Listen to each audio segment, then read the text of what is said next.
पृथ्वी बेटा, आज शाम को तैयार है। शर्मा जी अपनी पत्नी और बेटी अदिति के साथ हमारे घर आ रहे हैं। मुझे शादी नहीं करनी। को पता नहीं ये बात कब समझ आएगी। देख बेटा, उस बात को 8 महीने बीत चुके हैं। अब तो आप ये शादी की बात छोड़ेगी या मैं घर छोड़ दूं?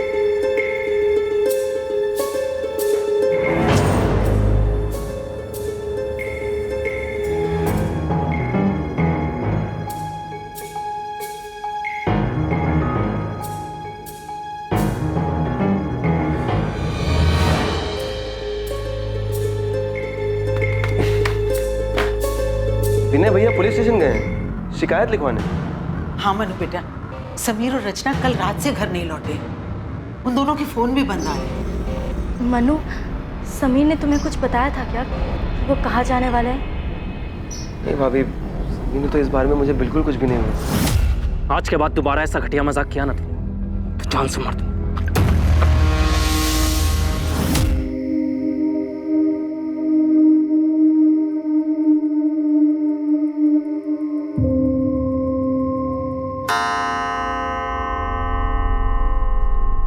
नम्रता, मेरी दवा लेके आओ, 10:30 बज गए हैं। आई माँ जी।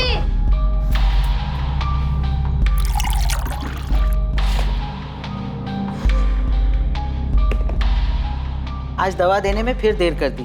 पता है डॉक्टर ने क्या कहा है कि ठीक 10:30 बजे दवा लेनी। जी माँ जी, ये लीजिए।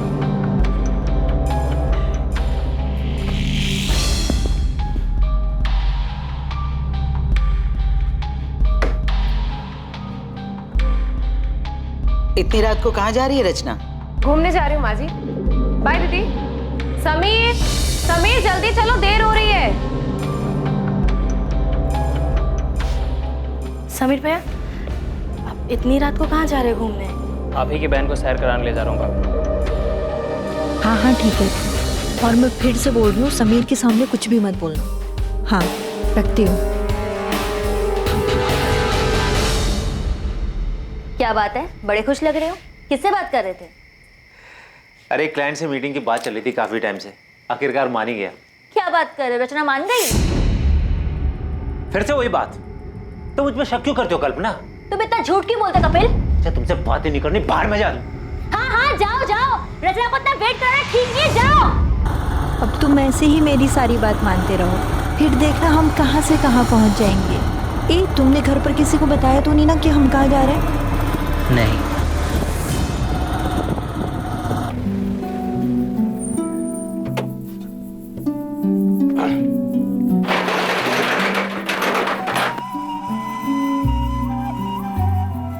समीर,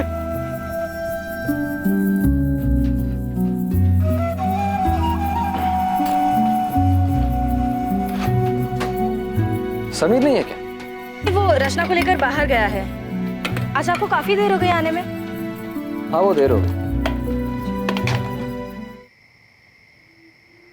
सोचा था शादी के बाद समीर जिम्मेदार बन जाएगा, लेकिन रचना ने तो उसे और बिगाड़ दिया। ना खर्च पे लगाम है और ना जुबान पर। उसकी माँ ने उसे कुछ सिखा कर नहीं भेजा क्या?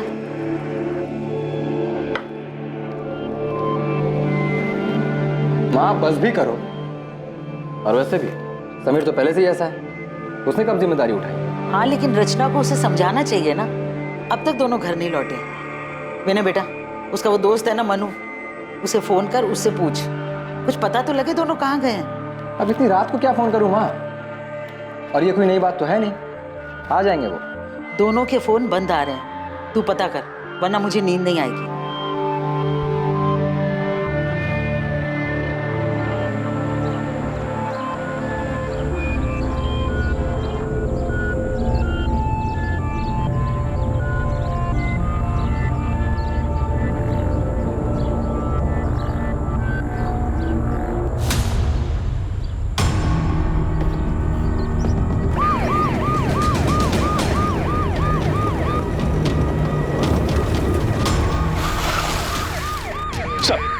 इधर।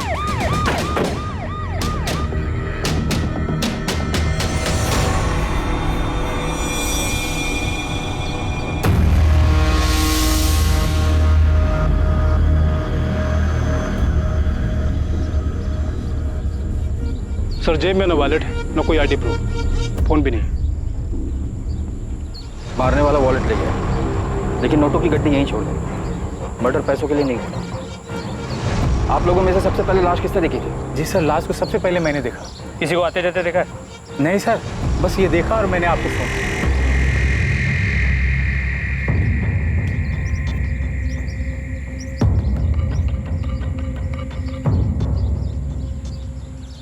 कपड़े फटे हुए, शायद रेप हुआ है। सर आसपास कोई मोबाइल या पर्स नहीं मिला। कपड़ों से अच्छे घर की लड़की लगती है, पर शादीशुदा है, गले में मंगलसूत्र। एक शादीशुदा औरत अकेले यहाँ क्या कर रही है? तो हो सकता है वो यहाँ किसी और के साथ आई हो और उसी ने इसे मारा हो।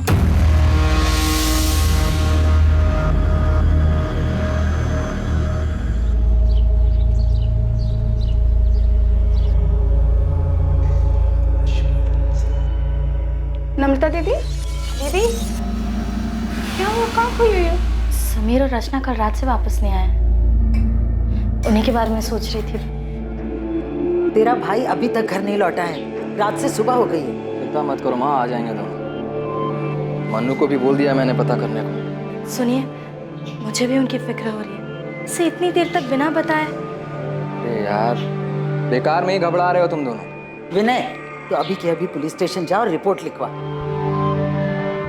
पर मैं कह रहा हूँ, बेकार में चिंता कर रहे हो तुम दोनों। कुछ नहीं हुआ होगा समीर और रचना को। लड़की को गला दबाकर मारा गया है। किसी मजबूत हाथों ने जोर से गला दबाया होगा, जिस वजह से विंड पाइप चोक हो गई। मौत का वक्त? कल रात करीब 11 से 1 बजे के बीच। पहले लड़की को बेहोश किया गया है, फिर गला दबाया गया है। पहले इसे बेहोश किया फिर मारा है? जी हाँ, लड़के के ब्लड में नशीली दवा के ट्रेसेस मिले। विक्टिम के कपड़े फटे हुए थे। रेप? उसके लिए मुझे डिटेल में पोस्टमार्टम करना होगा। लड़की के प्राइवेट पार्ट्स में इंजरीज हैं जो फोर्स सेक्स के कारण होती है। अभी दावे से कुछ नहीं बोल सकता। सर, लड़की की फोटो को आसपास के सभी थानों में भिजवाया है और कहीं भी कोई मिसिंग कंप्लेंट होगी तो जल्दी पता चल जाएगा।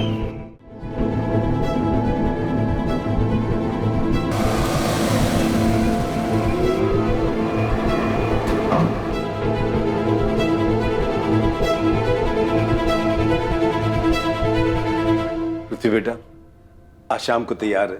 शर्मा जी अपनी पत्नी और बेटी अदिति के साथ हमारे घर आ रहे हैं। मुझे शादी नहीं करनी। को पता नहीं ये बात कब समझ आएगी। देख बेटा, उस बात को 8 महीने बीत चुके हैं। अब तो आप ये शादी की बात छोड़ेगी या मैं घर छोड़ दूं?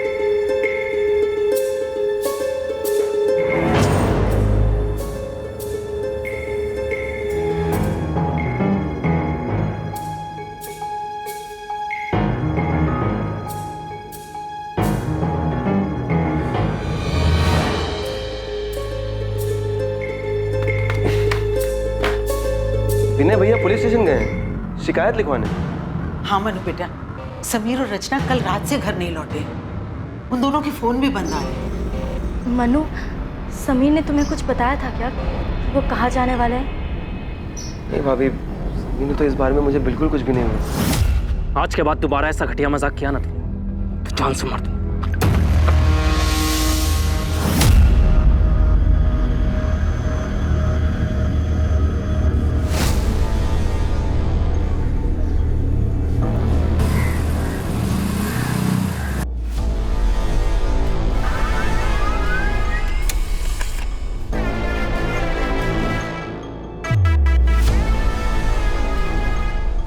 उज्जैन पुलिस को इसकी लाश भी 18 सितंबर को मिली।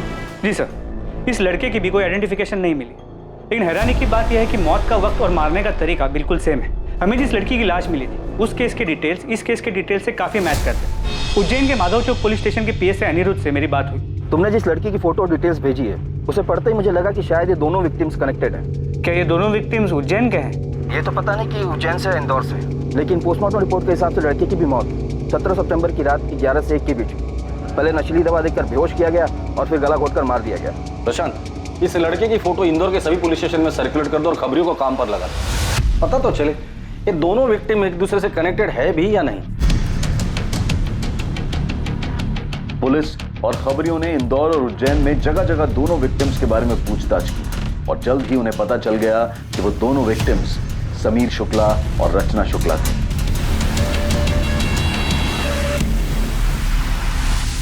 हाँ सर, समीर मेरा छोटा भाई और रचना उसकी पत्नी। सर, कुछ खबर मिली उनकी? वो लोग 2 दिन से घर नहीं आए हैं। ढूंढेंगे कैसे? आप लोगों ने उनकी मिसिंग कंप्लेंट भी नहीं लिखवाई। ये क्या कह रहे हैं आप? विनय ने खुद जाकर थाने में रिपोर्ट लिखवाई थी।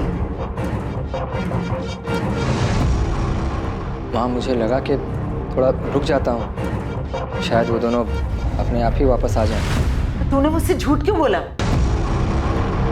सर, समीर और रचना अब कहाँ हैं? हमें उन दोनों की डेड बॉडीज मिली। क्या? क्या? समीर, समीर,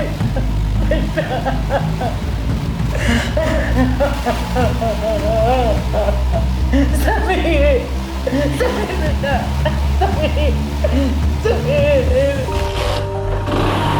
अरे समीर, आज तो फिर मेरी बाइक लेके भागने की फिराक में। भैया प्लीज ले जाने दो ना, आज कॉलेज में रोज डे। समीर मुझे काम पर जाना है, मैं कैसे जाऊंगा? बस में जाना पड़ेगा मुझे। प्लीज भैया प्लीज, सिर्फ एक दिन के लिए, आज रोज डे है ना इसलिए। ठीक है, जा ले जा। Thank you so much. मैंने कुछ पूछा है मैंने तुम्हें, सुन रहे हो तुम? सॉरी सर, आप कुछ कह रहे थे? हमारे भाई समीर की किसी के साथ दुश्मनी थी? नहीं। रचना का किसी के साथ झगड़ा हुआ था? क्योंकि मारने से पहले उसके साथ जबरदस्ती की गई, शायद नहीं। कुछ बता सकते हो कि ऐसा कौन कर सकता है? तुमने मिसिंग कंप्लेंट क्यों नहीं लिखवाई और अपनी बीवी और माँ को झूठ क्यों कहा कि लिखवाइए? सर मेरा भाई, मैं कुछ, सर इस वक्त मुझे कुछ समझ में नहीं आ रहा है। ठीक है, फिलहाल के लिए जा सकते।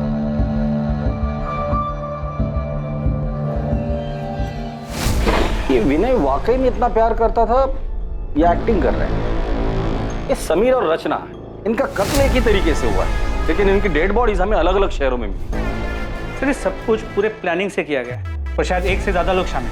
ये शुक्ला परिवार के भाइयों के बीच रिश्ता कैसा था ये पता करो, क्योंकि अक्सर जब रिश्तों में लाइन क्रॉस होती है ना, न्यूज़पेपर की हेडलाइन बन जाती है।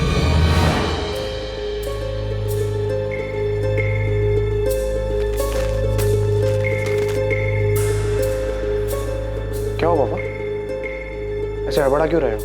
कुछ नहीं बेटा, कुछ नहीं। पापा सोशल मीडिया का जमाना है, बाहर आजकल से अखबार तक नहीं रहे। तूने रचना के बारे में पढ़ा? हाँ, बुरा हो। पृथ्वी बेटा तो ठीक तो है? हाँ पापा मैं ठीक हूँ। आप चाहते थे ना मैं अदिति से मिलूं, मैं तैयार हूँ। तुम्हें मेरी बात मान लेनी चाहिए थी रचना, ये सब नहीं होता। क्या हुआ?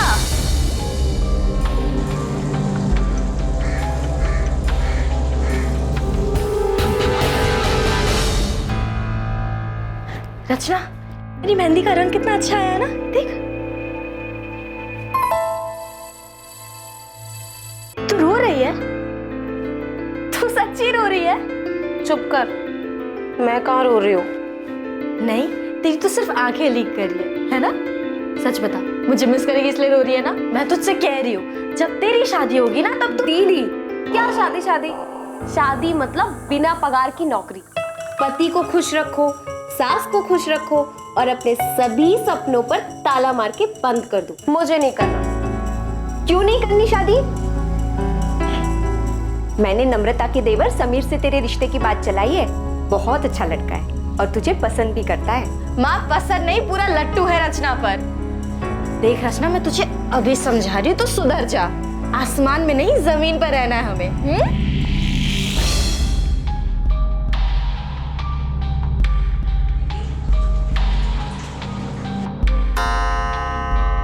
माँ जी, आपकी दवाई का वक्त हो गया।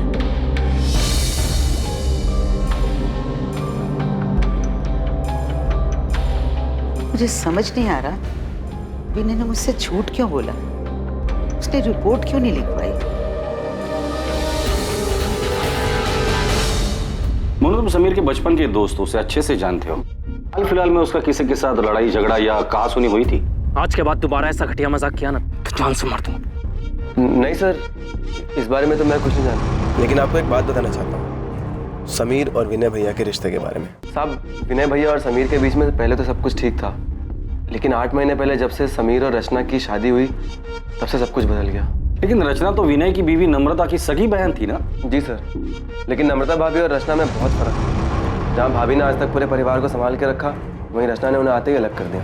वहाँ मुझे समझ नहीं आ रहा है कि आज इतने सालों बाद अचानक मेरी दुकान और आपका टिफिन बिजनेस वाली बात क्यों उठ रही है? क्योंकि समीर को अपने हक का एहसास हो गया है जीजा जी। हक का एहसास तो तुमने करवा दिया रचना, तो अब लगे हाथ इसे जिम्मेदारी का एहसास भी करा दो। एहसास तो आपको होना चाहिए ना जीजा जी। समीर कोई छोटा बच्चा नहीं है जो आप उस पर अपना हुक्म चलाते रहे और वो चुपचाप सुनता रहे। रचना, ये कोई तरीका है अपने जीजा जी से बात करने का? तरीका तो इनका गलत है दीदी। छोटे भाई का हक छीन रहे हैं ये। मैं हक छीन रहा हूँ अपने छोटे भाई का? नहीं तो कह रही है भाई, क्या गलत कहा रचना ने? लेकिन समीर भैया, इन दोनों से कुछ बोलने का कोई फायदा नहीं। इसके बाद से उनके घर में काफी तनाव रहने लगा। आपने खाना नहीं खाया तो दूध तो पी लीजिए। उन्होंने कुछ कहा क्या तुमसे? विनय ने मुझसे झूठ क्यों बोला? उसने रिपोर्ट क्यों नहीं लिखवाई? नहीं, मगर आपने पुलिस में शिकायत क्यों नहीं की? तुम मुझ पे शक कर रही हो? विनय देखिए, मैं आपका दर्द समझती हूँ। मैं भी रचना से उतना ही प्यार करती थी जितना आप समीर। सर ये समीर के कॉल रिकॉर्ड बिल्कुल क्लीन है, लेकिन सर रचना के कॉल रिकॉर्ड्स में ये एक नंबर है जिससे बार बार कॉल्स आते हैं। सर ये नंबर किसी कपिल चौकसी के नाम पे रजिस्टर्ड है। सर फिलहाल ये नंबर स्विच ऑफ है, लेकिन हमें कपिल चौकसी का एड्रेस मिल गया। और ये नंबर जिस पर रचना की आखिरी बार बात हुई थी, ये किसका है? और मैं फिर से बोल रही हूँ, समीर के सामने कुछ भी मत बोलना। सर ये नंबर किसी हरीश अय्यर के नाम पे रजिस्टर्ड है। फिलहाल ये नंबर स्विच ऑफ है और इसका एड्रेस फेक है। इस कपिल चौकसी को उठाकर लेकर आ और हरीश अय्यर के बारे में पता कर।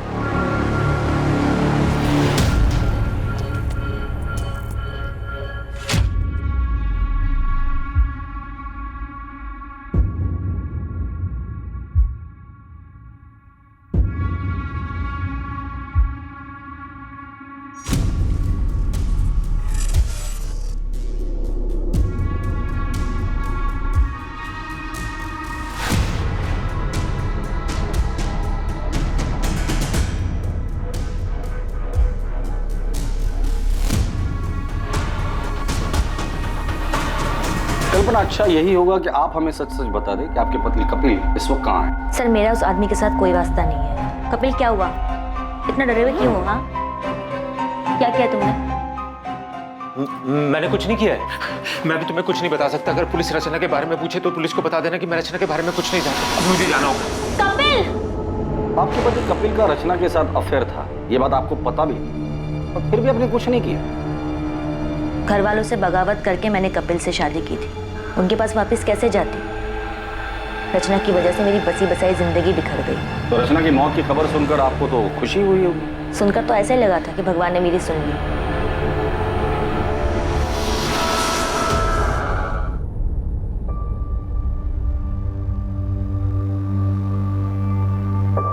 मैं तुमसे प्यार करने लगा हूँ। शादी करोगे मुझसे?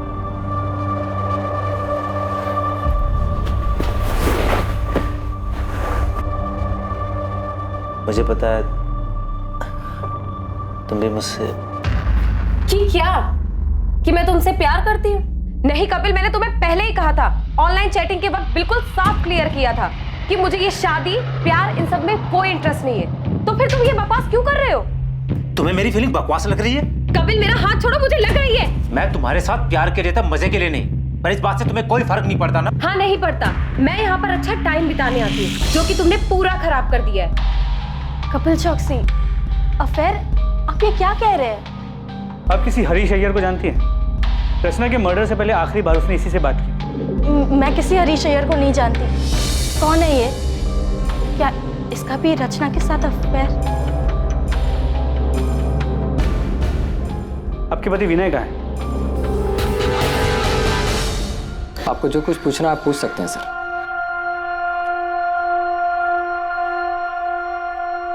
नम्रता, उस रात विनय काफी देर से घर लौटा था ना? 17 सितंबर की रात को मेरा टेम्पो बिगड़ गया था सर। गैराज का रसीद है मेरे पास, जहां से मैंने टेम्पो ठीक करवाया था। समीर और रचना 17 सितंबर को गायब हुए और 20 सितंबर तक तुमने उनकी मिसिंग कंप्लेंट नहीं लिखवाई। क्यों?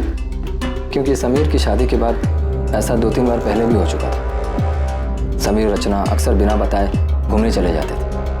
मैंने सोचा 1-2 दिन में लौट आएंगे। सर यही सच है। और दुकान के किराए के पीछे हुए झगड़े का सच वो क्या था? सर रचना के उकसाने पर हमारे बीच झगड़ा हुआ था, लेकिन समीर हमेशा से जिद्दी रहा है कि मनमानी करना उसके लिए कोई नई बात नहीं थी।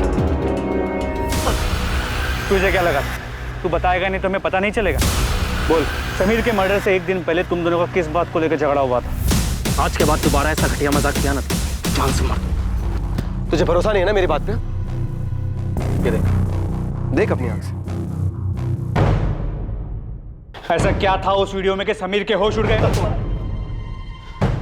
रचना का सच जो इत्तेफाक से मेरे सामने आ गया। सर वो कुछ 3-4 हफ्ते पहले मेरा दोस्त पंकज इंदौर से आया हुआ था।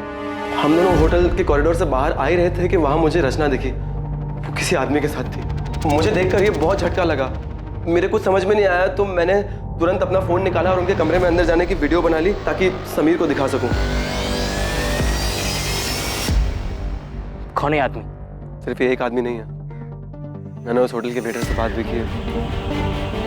हाँ साहब, ये मैडम अक्सर यहाँ आती हैं और इनसे मिलने कई साहब आते हैं।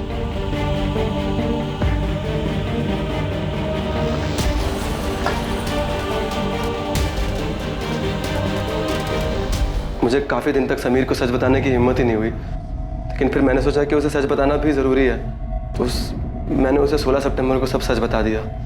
अगले दिन पता चला कि रचना और समीर दोनों गायब हैं और फिर उनकी लाश मिली। ये आदमी कौन है? मैं नहीं जानता, लेकिन उस दिन अंतिम संस्कार वाले दिन ये घर पे आया हुआ था।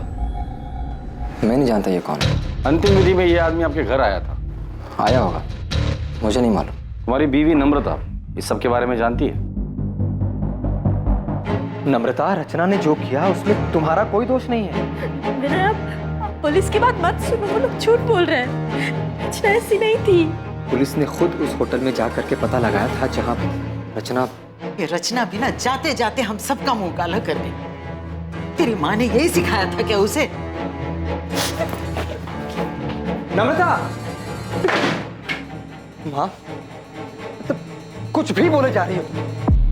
सर पूरे परिवार में इस आदमी को कोई नहीं जानता। ये आदमी अंतिम संस्कार के लिए आया था और इसे कोई नहीं जानता। अजीब बात। रचना के कॉल रिकॉर्ड्स में कपिल चौकसी और हरीश अय्यर के अलावा और कोई सस्पिशियस नंबर नहीं मिला है। लेकिन रचना से मिलने उस होटल में कई लोग आते थे, तो हो सकता है कि उसके पास कोई दूसरा नंबर। रचना के इस दूसरे रूप के बारे में सच में कोई नहीं जानता। ऐसे कैसे?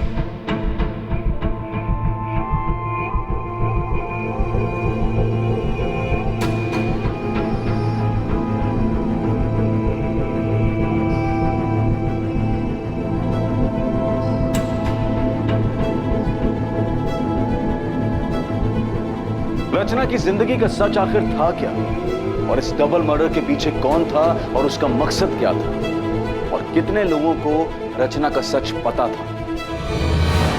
वैसे मुझे पता नहीं था कि तुम हंसते भी हो। मतलब जब पहले मिले थे तो तुम हमेशा देवदास बने फिरते थे। वो एक दौर था जो बीत चुका है। किसी से सच्चा वाला प्यार हो गया था क्या? एक लड़की थी जिससे मैं बहुत प्यार करता था। I'm sorry अगर तुम्हें बुरा लगा तो। अरे नहीं, मैं अब ठीक हूँ। वैसे तुम जिस लड़की की बात कर रही हो वो मेरे लिए 8 महीने पहले ही मर चुकी। जी सर, मैं उसी के घर जा रहा हूँ, पहुँच के अपडेट करता हूँ।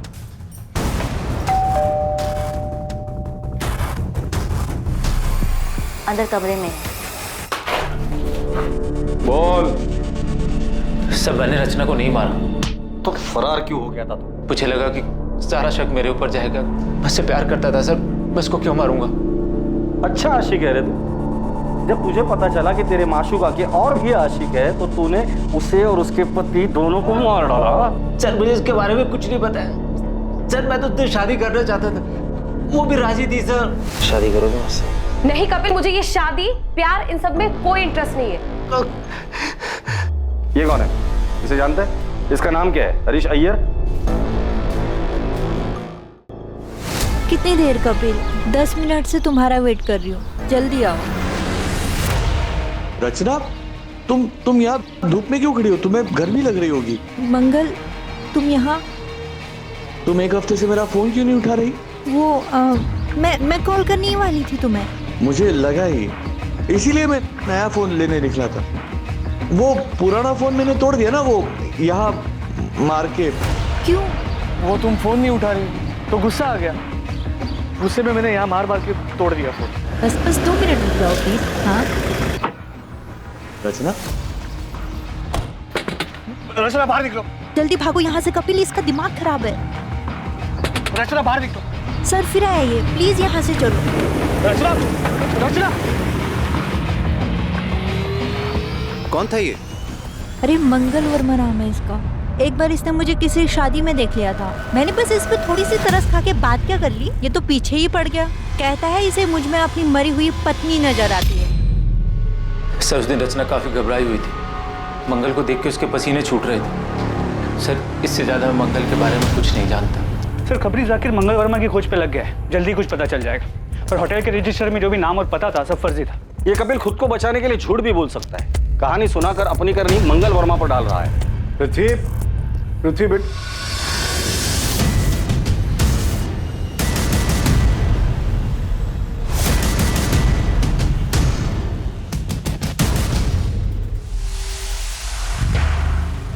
मुझे लगा तू रचना को भूल चुका।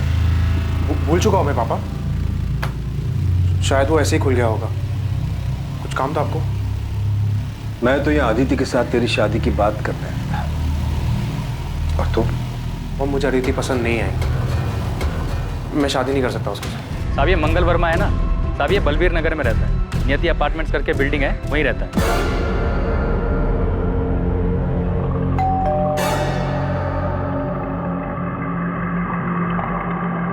सर मंगल वर्मा को उसकी वाइफ ज्योति के मरने का गहरा सदमा लगा था, दिमागी हालत पे काफी अनस्टेबल हो गया था। इनफैक्ट काफी टाइम तक वो अस्पताल में था, जहाँ पे उसका ट्रीटमेंट चल रहा था। अभी 1 साल पहले हॉस्पिटल से डिस्चार्ज हुआ है। उसके डॉक्टर ने बताया कि कभी कभी वो आपे से बाहर हो जाते हैं, काफी वायलेंट हो जाते हैं, लेकिन किसी भी पुलिस स्टेशन में उसकी कोई वायलेंट या क्रिमिनल हिस्ट्री नहीं मिली। तुम रचना से कैसे मिले? उसे पहली बार मैंने एक शादी में देखा था। उसे देखकर ऐसा लगा कि उसके रूप में मेरी ज्योति वापस आ गई, इसीलिए मैं उससे बात करने लगा, फिर उसे मिलने लगा। बिल्कुल ज्योति की तरह रखता था मैं उसे। वाह, थैंक यू सो मच। खुश हो ना? बहुत ज्यादा। अच्छा मंगल, अब मुझे निकलना होगा, बहुत देर हो रही है। हाँ? अभी मत जाओ ना प्लीज। एक काम करते हैं, हम ना शादी कर लेते हैं, फिर तुम्हें कहीं जाने की जरूरत ही नहीं पड़ेगी। हाँ हाँ बिल्कुल, लेकिन इस बारे में हम बाद में बात करें। कब?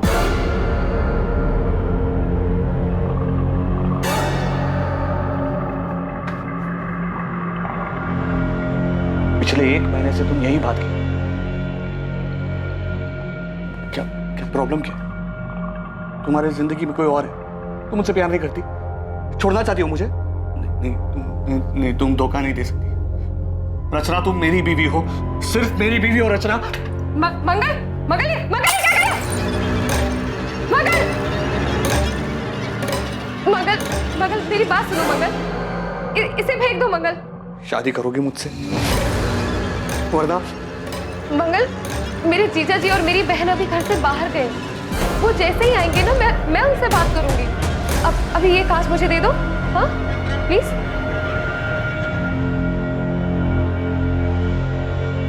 उस दिन के बाद मेरी रचना से कोई बात ही नहीं हुई। बहुत फोन किए मैंने उसे, लेकिन इसने उठाया ही नहीं। रचना के साथ कौन से नंबर पर बात होती थी तुम्हारी? 4441121। रचना ने बेवकूफ बनाया तुम यहाँ उसे महंगे महंगे तोहफे देते रहे, और वो वहां तुम्हारे साथ साथ 4 और लोगों को भी घुमा रही थी। रचना के बारे में ऐसे बात मत करो प्लीज। ये हम नहीं, पूरा इंदौर बोल। तुम नहीं जानते? अरे तुम्हारे जैसे कई आशिक है उसके, उनमें से एक यहाँ जेल में भी है। कहता है कि वो रचना से प्यार करता था और रचना भी उससे प्यार करती। तुम जिस होटल में रचना के साथ जाते थे, रचना वहां और लोगों के साथ भी जाती थी। रचना सिर्फ मेरी थी, उसके बारे में बकवास नहीं, बकवास बात मत करो। सर सिर्फ रचना के एक चक्कर के बारे में सुन के इतना वायलेंट हो सकता है इसे रचना के प्रोस्टिट्यूशन के बारे में पता चल गया और इसी ने उसे मारा। तुम सही कह रहे हो। मंगल रचना से जिस नंबर पर बात करता था उस नंबर का सीडीआर निकलवाओ, उसमें रचना के और भी क्लाइंट्स के नंबर होंगे, उनसे बात करो, उनका बैकग्राउंड चेक करो। अभी तो सिर्फ 2 ही आशिक मिले, पता नहीं लाइन में और कितने आशिक खड़े होंगे। तुमने भागकर अपने पैरों पे कुल्हाड़ी मार ही ली थी। वो तो मैंने सही टाइम पर पुलिस को बुलाकर तुम्हें सब कुछ बर्बाद करने से रोक लिया। आगे अपने बयान पर डटे रहना, और अगर मुझ पर भरोसा हो गया हो तो जैसा जैसा मैं कहूँ ठीक वैसा वैसा करना। जैसा तुम कहोगी वैसा ही करूंगा, बस मुझे यहाँ से निकाल लो। मैं तुमसे वादा करता हूँ दुनिया का सबसे अच्छा पति बन के दिखाऊंगा।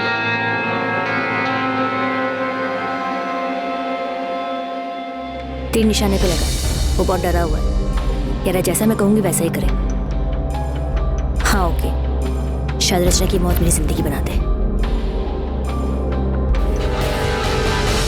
साहब, कोई बाइक पसंद आई? ऐसी फटीचर बाइक लेने से मैं कोई साइकिल ले लूंगा।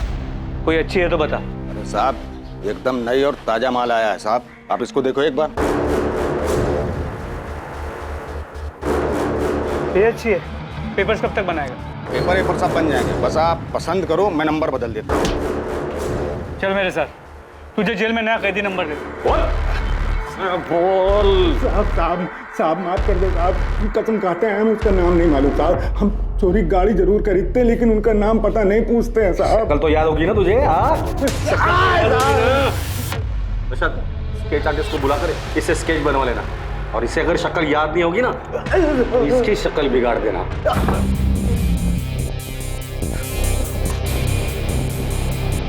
संदिग्ध कई थे, किसी का नाता समीर से था तो किसी का रिश्ता रचना से। असली मुजरिम जो भी था वो दोनों से जुड़ा हुआ और शायद दोनों से ही चोट खाया हुआ था। पर कुछ लोग ऐसे भी थे जो अब भी पर्दे में थे और इसीलिए वो पुलिस के शक के दायरे से भी बाहर थे। उनके इरादे, उनकी मंशा अब भी गुप्त थी, लेकिन जल्द ही सारे नकाब उतरने वाले थे और सच सामने आने वाला था।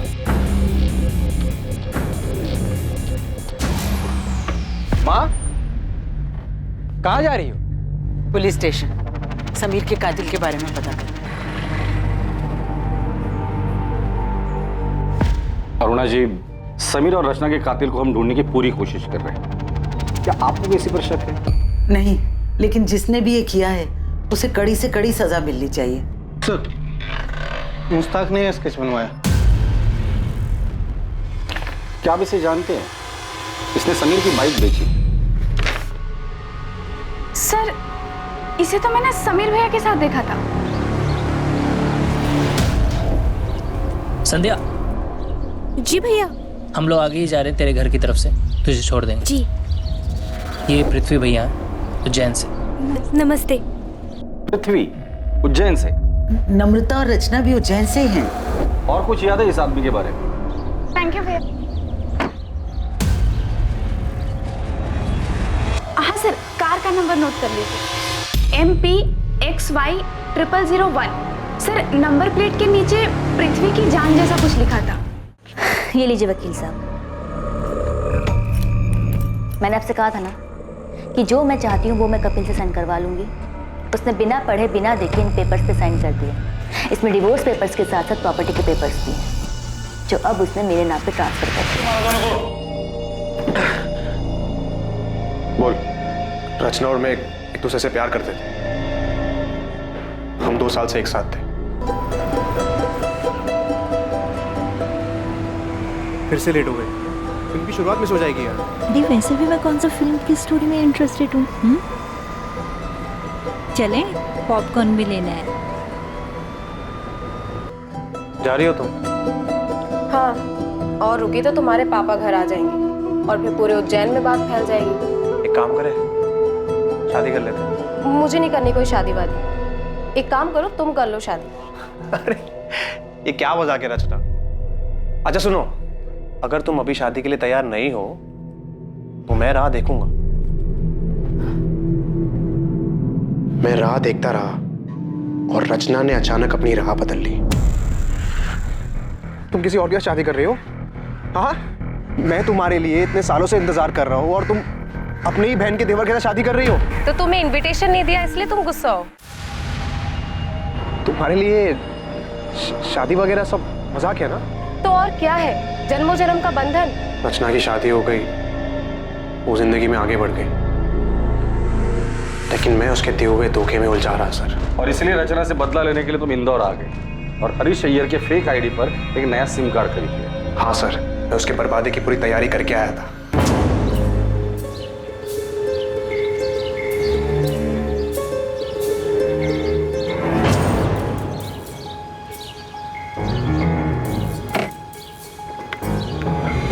अरे पृथ्वी, तुम यहाँ? और वाह, क्या रूप है। बाय द वे, ये समीर है, मेरे पति। हाय पृथ्वी। समीर, ये पृथ्वी है, मेरा कॉलेज फ्रेंड। मैंने समीर से दोस्ती कर ली। मैंने बताया कि इंदौर में पापा की ज़मीन है, इसे मैं बेचने आया हूँ। मैंने ज़मीन का भाव इतना कम बताया कि रचना और समीर दोनों लालच में आ गए। फिर ज़मीन दिखाने और टोकन देने के बहाने मैंने उनको बुलाया। हाँ, हम लोग निकल रहे हैं। हाँ, और समीर ने पैसे भी ले लिए, लेकिन ध्यान रखना समीर को हमारे बारे में पता नहीं चलना चाहिए। अरे नहीं, तुम चिंता मत करो, मैं कोई भी पुरानी बात नहीं करूँगा। मुझे सिर्फ बिजनेस करना है।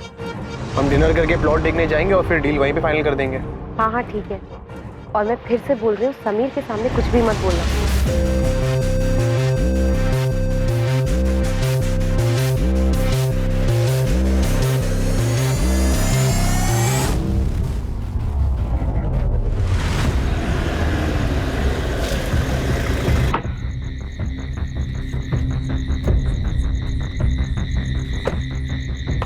समीर, समीर चल। ये कहाँ है? संभाल के, थोड़ा ही आ गया प्लॉट। रचना? हाँ, रचना आएगी पीछे से, आ जा।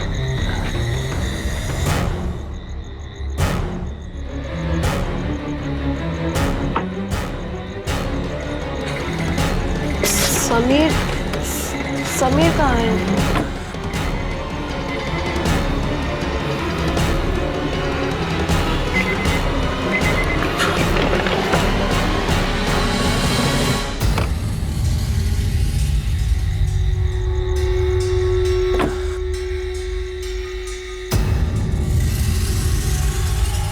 मैंने समीर की लाश वही उज्जैन में छोड़ दी और रचना की लाश मैंने इंदौर में आके फेंक दी। दोनों के फोन मैंने तोड़ के नाले में फेंक दिए और अगले दिन समीर की बाइक ढाबे से उठा ली।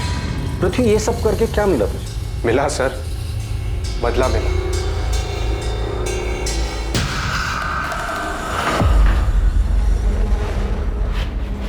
एक मिनट, तुम्हें कैसे पता चला कि समीर और रचना के पास इतना सारा पैसा है कि वो तुम्हारी जमीन खरीद सकते हैं?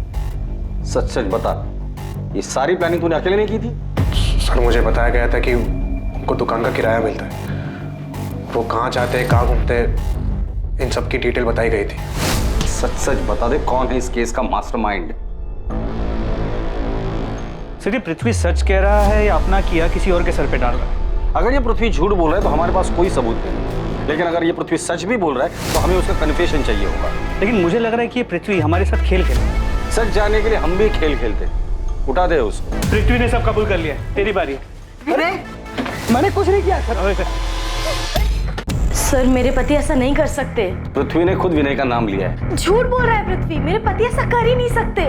आपके सामने ही आपके पति से हम सच उगलवाते हैं। चलिए बोल, चल बोल। विनय, विनय आप ठीक है ना? उन्होंने आपको कुछ किया तो नहीं? अब तक तो कुछ नहीं किया है, लेकिन आगे का वादा नहीं कर सकते। बेहतर यही होगा कि तू सच बता दे। मैंने कुछ नहीं। तू ऐसे नहीं बोलेगा, लगता है सच उगलवाने की स्पेशल ट्रीटमेंट तुझे देनी ही पड़ेगी। सर मेरा मैंने मरवाया रचना और समीर, इन्हें कुछ नहीं पता, इन्होंने कुछ नहीं किया।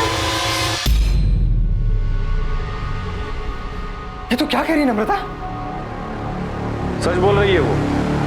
सारा सच हम पहले से ही जानते थे, बस वही सारा सच हम तुम्हारे मुंह से सुनना चाहते थे।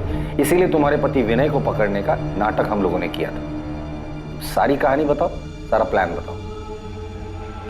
सारा प्लान मेरा था। मैं नहीं चाहती थी कि रचना और समीर जिंदा बचे, पर इसके लिए मुझे किसी की मदद की जरूरत थी। तुम्हारा ध्यान कहाँ था? नहीं था। नम्रता, रचना कितनी देर लगा दी यार आने में? मम्मी से कितना झूठ बोलूं तेरे लिए? तो क्या सच बता दोगी? मुझे डांट खाने दोगी? और फिर मैं पृथ्वी मेरे प्यार से कैसे मिलूंगी? नहीं, ऐसे नहीं है दीदी। अगर ऐसा नहीं है तो फिर हम कल का भी प्लान बना लें। आप संभाल लोगी ना? हाँ संभाल लूंगी, तू नाटक बंद कर। नम्रता, थैंक यू सो मच। अगर तुम नहीं होती तो मैं इसे रोज मिल भी नहीं पाता। मैं पृथ्वी और रचना के रिश्ते के बारे में कॉलेज से जानती थी। मुझे पता था पृथ्वी उससे कितना प्यार करता था और अब भी करता है, इसलिए मैंने तय किया और पृथ्वी से मिलने चली गई। नम्रता, हाय। आओ ना अंदर। तुम्हें याद है पृथ्वी, कॉलेज में तुम मेरे तेल वाले बालों का कितना मजाक उड़ाते थे। चप्पू चाची के नाम से सब जानते थे तुम्हें। चप्पू चाची?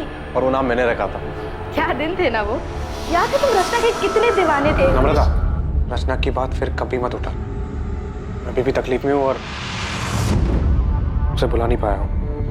आई am sorry, I understand. Rachna ने तुम्हें बहुत चोट पहुंचाई है और वो आज भी वही कर रही है। शादी उसने समीर के साथ की है मगर सुहागरात सबके साथ मना रही है। कल क्या हाल?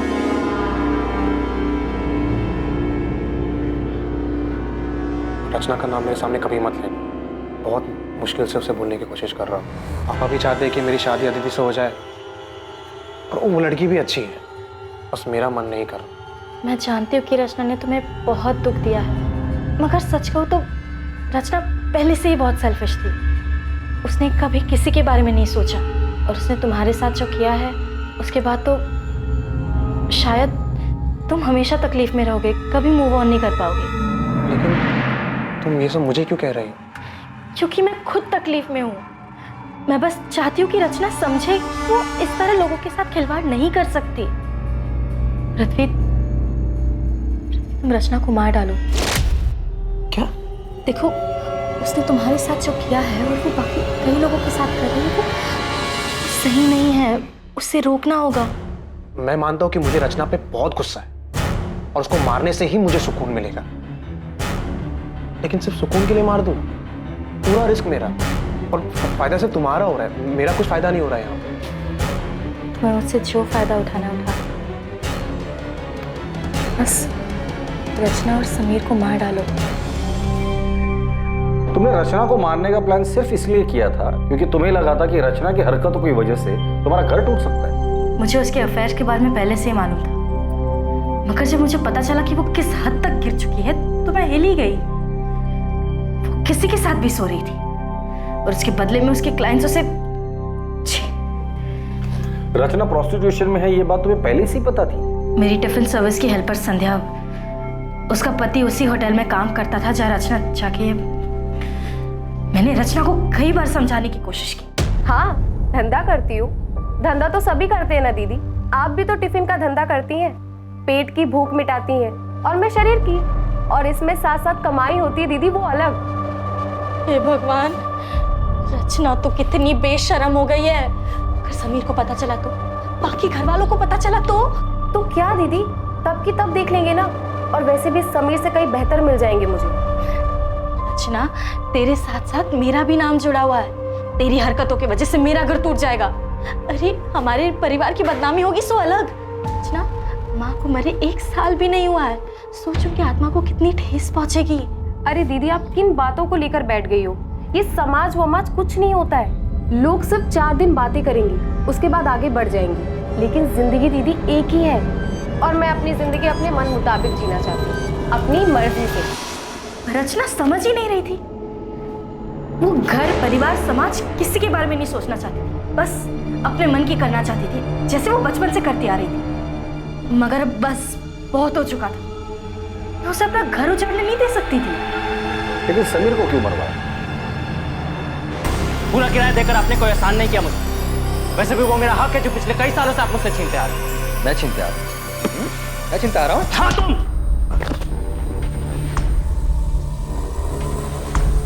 समीर भी रचना जैसा ही था। उन दोनों को घर की इज्जत की कुछ पड़ी नहीं थी।